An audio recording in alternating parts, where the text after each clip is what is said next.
Praise the lord. అందరూ రాత్రంతా ప్రశాంతంగా పడుకుని సుఖంగా పడుకుని గాఢ నిద్రపోయి క్షేమంగా ఈ నూతన దినంలో మేల్కొన్నారండి. మరి ఎన్నో వార్తలు మనం చూస్తున్నాం. ఎంతో మంది మరణించారు. గొప్ప గొప్ప పేరు ప్రతిష్టలున్న నటీనటులు, ఎంతో మంది ఐశ్వర్యవంతులు, ఎంతో మంది మంచి టాలెంటెడ్ ఉన్న పర్సన్స్ చాలా మంది ఈ నూతన దినం చూడలేక మరణించారని మనం న్యూస్ లో చూస్తూ ఉంటాం. ఇప్పుడు వార్తలు పెడితే అవే మనకి కనిపిస్తాయి. న్యూస్ ఏదైనా చూస్తే మాత్రం అవే న్యూస్ మనకు కనిపిస్తాయి. నిన్న ఉన్నాడు, రాత్రి ఉన్నాడు, తెల్లారికి లేరు అని ఇలాంటి మాటలు మనం వింటూనే ఉన్నాం కదండి.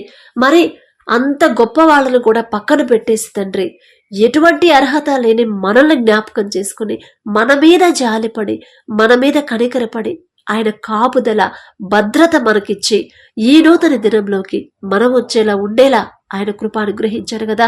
మరి అందరు బట్టి ఒక్క థ్యాంక్స్ అది కూడా మనస్ఫూర్తిగా చెప్దామా? అందరూ చర్చికి వెళ్ళడానికి, ఈరోజు సండే కాబట్టి చర్చికి వెళ్ళడానికి రెడీ అవుతూ ఉంటారు.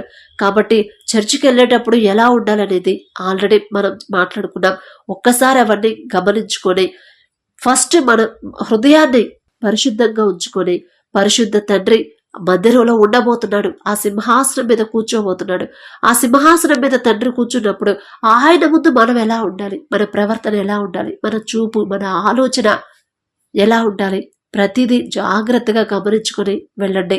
బల్లారాధనలో పాల్గొనేటప్పుడు, క్రీస్తు శరీరం రక్తం తీసుకునేటప్పుడు చాలా అయోగ్యంగా కాకుండా పరిశుద్ధంగా తీసుకోవాలి. మన మనసులో ఎవరి మీద ద్వేషం ఉండకూడదు. తెలుసు కదండి, ఎవరిని ద్వేషించకూడదు, ఎవరి మీద కోపం ఉండకూడదు. ఆ కోపాన్ని తీసేసి వాళ్ళకి సారీ చెప్పిన తర్వాత చర్చికి వెళ్ళండి.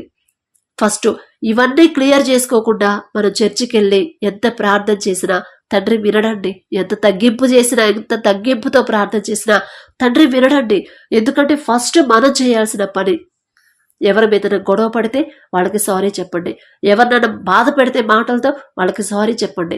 ఎవరినన్నా ద్వేషిస్తుంటే వాళ్ళతో మాట్లాడండి, ప్రేమగా మాట్లాడండి. వాళ్ళ మీద ఉన్న ద్వేషాన్ని తీసేసుకొని అప్పుడు చర్చికి వెళ్ళి అప్పుడు ప్రార్థన చేయండి, అప్పుడు బల్లలో చెయ్యండి. లేకపోతే అయోగ్యంగా అంటే ఇదే, ఇలాంటి పనులు చేసి మీరు వచ్చి అలా మీ మనసులో అవన్నీ పెట్టుకొని ఎదుటి వాళ్ళని క్షమించకుండా ఎదుటి వాళ్ళ మీద ద్వేషం పెట్టుకొని వచ్చి నా శరీరం రక్తం తీసుకుంటే దానివల్ల మీకు మంచి జరగదు.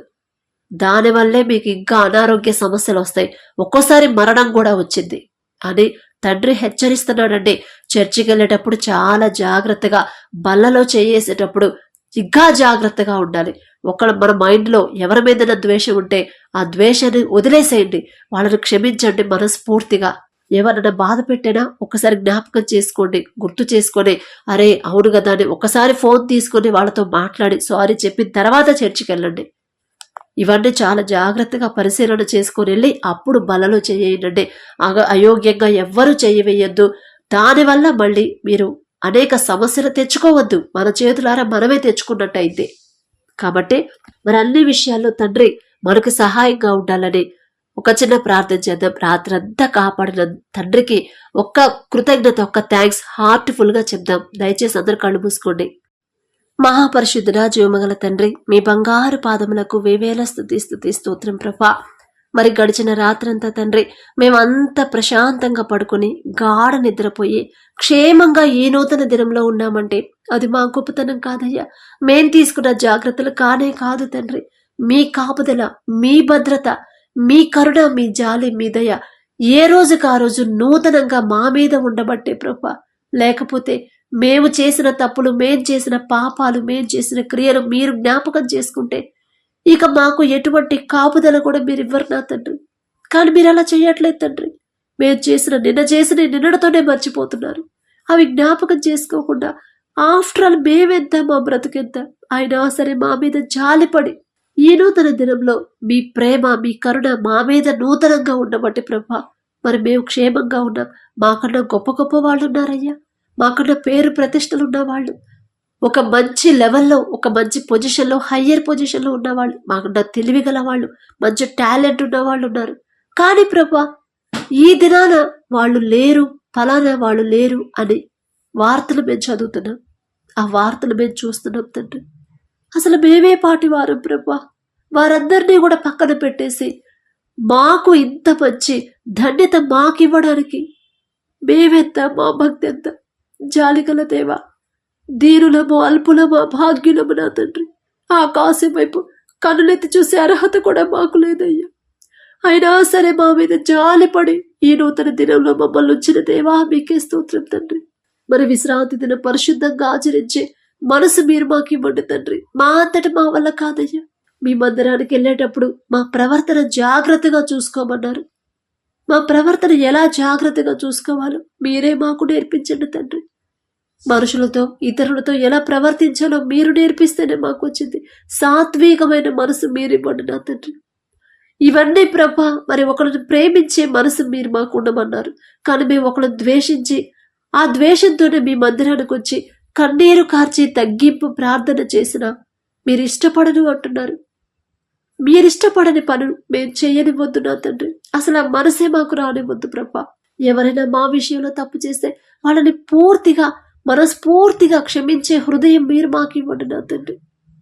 క్షమించేసిన తర్వాత అప్పుడు మీ మందిరానికి రమ్మంటున్నారు. ఆ మనసు అలవాటు మీరు మాకు చేయండి ప్రభా. మా పనుల ప్రయాణంలో మీరే తోడుగా ఉండండి ప్రభా. మీ మందిరంలో మా ప్రవర్తన జాగ్రత్తగా చూసుకోవడానికి మీ కృప అనుగ్రహించండి. మీరు చూస్తున్నారు అనే ధ్యాస లేకుండా మా ఇష్టానుసారంగా మేము నడుచుకునేలా ప్రవర్తించే మనసు మాకు రానివద్దు తండ్రి. మీరు చూస్తున్నారనే భయము, భక్తితో నా ప్రభా, తగ్గింపుతో, తగుమాత్రపు వస్త్రధారణతో, తగుమాత్రపు జీవితంతో ప్రభా, తగుమాత్రపు మనసు నా తండ్రి మేము కలిగి ఉండి మీకిష్టమైన రీతిగా, మీకిష్టమైన మీ మనసుకు నచ్చినట్లుగా మేము నడుచుకునేలా మీ కృప అనుగ్రహించమని అడుగుచున్నాం. మరి మీ సన్నిధిలో నా ప్రభా, మీ శరీరం రక్తం తీసుకునేటప్పుడు అయోగ్యంగా నా ప్రభా, మీ రక్తం శరీరం మేము తీసుకునివ్వద్దు. ఆ మనసు మాకు రానివ్వద్దు తండ్రి. ఇంకా మాలో ఏమన్నా మార్చుకోవాల్సిన విషయాలుంటే అవి మాకు తెలియజేసి ఆ మార్చుకునే మనసు మీరు మాకు ఇవ్వండి. మీరిస్తేనే ప్రభు మాకు తెలియదు తండ్రి. మా అంతటా మేము గ్రహించలేము. పైకి మేము మా నీతిమంతులాగా మేము కనిపిస్తున్నాం మాకు మేము. కానీ మాలో ఉన్న ఆ మచ్చ, మురికి అనేది మీకే కనిపిస్తుంది తండ్రి. అది కూడా మార్చుకునే కృప మీరు అనుగ్రహించండి. అప్పుడు మీ బలలో చేసే అర్హత మాకు వచ్చింది ప్రభా. ఈ విషయాలు గ్రహించలేకుండా నా తండ్రి, ఈ విషయాలు పరిశీలన చేసుకోకుండా మీ బల్ల, మీ శరీరం రక్తం తీసుకొని దానివల్ల మాకు అనారోగ్యం, అశాంతి అన్ని మేమే తెచ్చుకుంటున్నాం ప్రభా. మాకు కొంతమందికి మరణం కూడా వస్తుందంటే మా తప్పేనా తండ్రి. ప్రతి విషయంలో జాగ్రత్తగా చూసుకొని ఆ తర్వాతే మీరు మీ శరీరం రక్తం తీసుకోమంటున్నారు. మాకైతే అర్హత లేదయ్యా. ఇంత భయంకరమైన మనసు, ఇంత భయంకరమైన హృదయం కలిగి ఉన్నాం. ఒకళ్ళని క్షమించే మనసు మాకు లేదు. అయినా సరే అదే మనసుతో వచ్చి మీ బలలో చేయేస్తున్నాం. దానివల్ల మాకే సమస్యలని గ్రహించలేకపోతున్నాం ప్రభా. క్షమించండి తండ్రి. మా హృదయాలు మార్చండి, మా మనసు మార్చండి. సాత్వికమైన మనసు, సున్నితమైన మనసు మీరు మాకు ఇవ్వండి. మీరిస్తేనే తండ్రి, లేకపోతే మాకు రాదయ్యా. మీరిస్తేనే మేము పొందుకుంటాం. మీ సన్నిధిలో, మీ మందిరంలో మీ వైపు చూసే అర్హత మాకు లేదు తండ్రి. మీ బలలో చేసేటప్పుడు అయోగ్యంగా కాకుండా మాకు ఎవరైనా సరే ద్రోహం చేసిన వారిని పూర్తిగా క్షమించి అప్పుడు నా తండ్రి మీ శరీరం రక్తం తీసుకునే మనసు మీరు మాకు ఇవ్వమని, అంత పర్ఫెక్ట్గా నా తండ్రి మీరే మమ్మల్ని చేయమని అడిగే అర్హత, పొందుకునే అర్హత లేని వాళ్ళం. అయినా సరే యేసు నామములో అడుగుచున్నాము తండ్రి. ఆమేన్.